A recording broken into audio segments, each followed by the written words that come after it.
Welcome to my second tutorial video in which I explain my approach to creating horror sound effects within Cubase.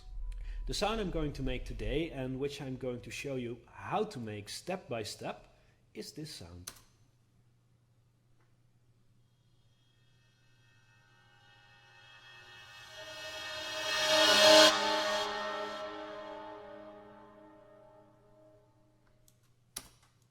So I'm going to show you step by step how I created this sound within Cubase from this recording, which is me bowing with a violin bow against the side of a right cymbal. I'm going to play it for you now.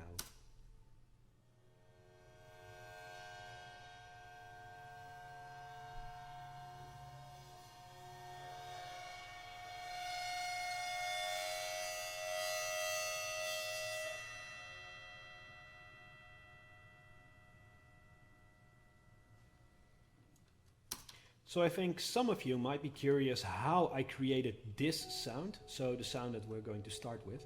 I am going to explain that, but in another video, which I will put in the description. Well, I'll put a link to that in the description. But for now, I'm going to explain how we can create this sound by applying sound effects and sound editing to this sound within Cubase, step by step. So, first I listened to the sound and decided what I wanted to do with it, and very quickly actually decided that I wanted to make kind of a scare swell sound out of this, a suspenseful tension building sound, because there's already a nice and natural fade in going on here, a swelling up until this point, at which point it is just, well, it stays the same volume after this.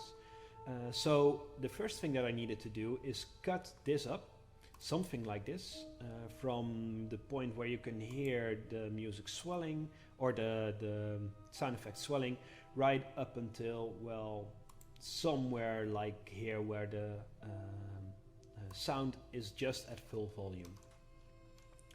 To save some time, I've prepared that file right over here. So here you see the file cut up according to what I think are good points to create this sound.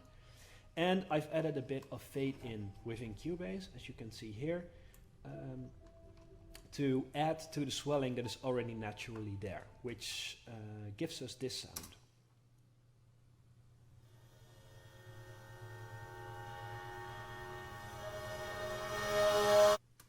So this is actually already quite nice, but I still think that there's more to be made out of this sound.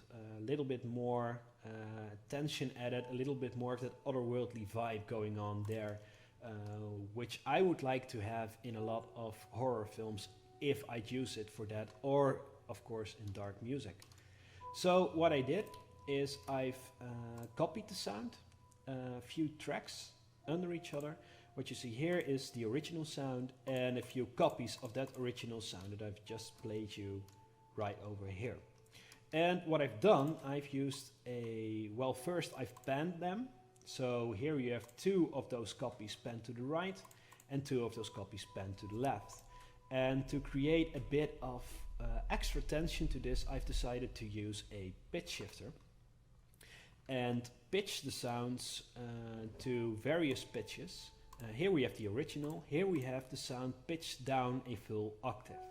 For those of you who don't know where that can be done, there's a pitch shifter here, which we can use to pitch down or up any sound a number of steps. So for this, I've typed in -12 and process. I'm not going to do that now because this sound is already processed, but that's how you can create this. For this sound, I've added a step, so 1. The reason for this is because the one step up, or the minor second, is a really dissonant interval which will help build that tension that I'm looking for in this specific sound effect. I've, besides that, added the tritone, or 7 steps up, which is also known for being a really dissonant interval, even famous for it, and decided to add those both an octave up and an octave down from the original sound recording. So what you get is the original sound recording, an octave down, and those two intervals. By pitching it in this way and panning it in this way, these ones to the right, these ones to the left, you get this sound.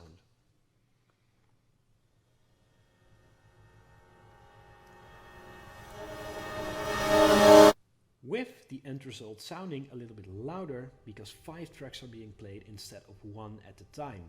We're going to adjust for this later.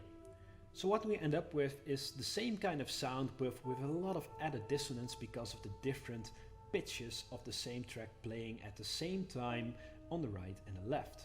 The only thing we need to do now to get that end result is add a little bit of ambience with a few effects.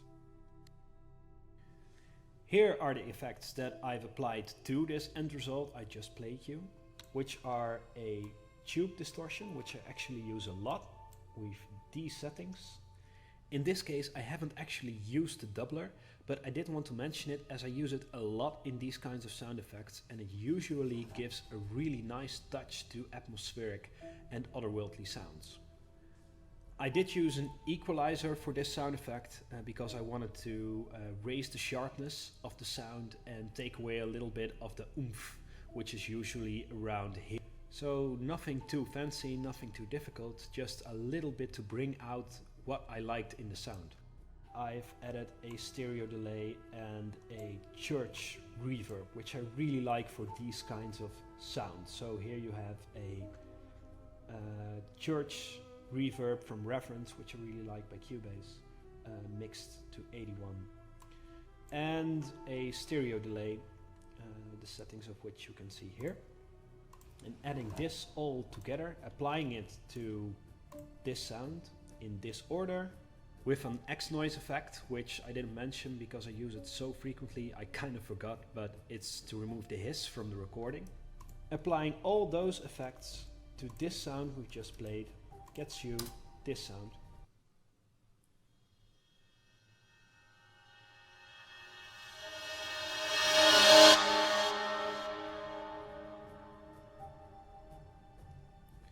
So that's the end of my tutorial video. I hope you've learned something, or at least gotten some inspiration to do your own horror sound effects in this way. If you have any questions, don't hesitate to leave a comment, and if you liked it, please like and subscribe.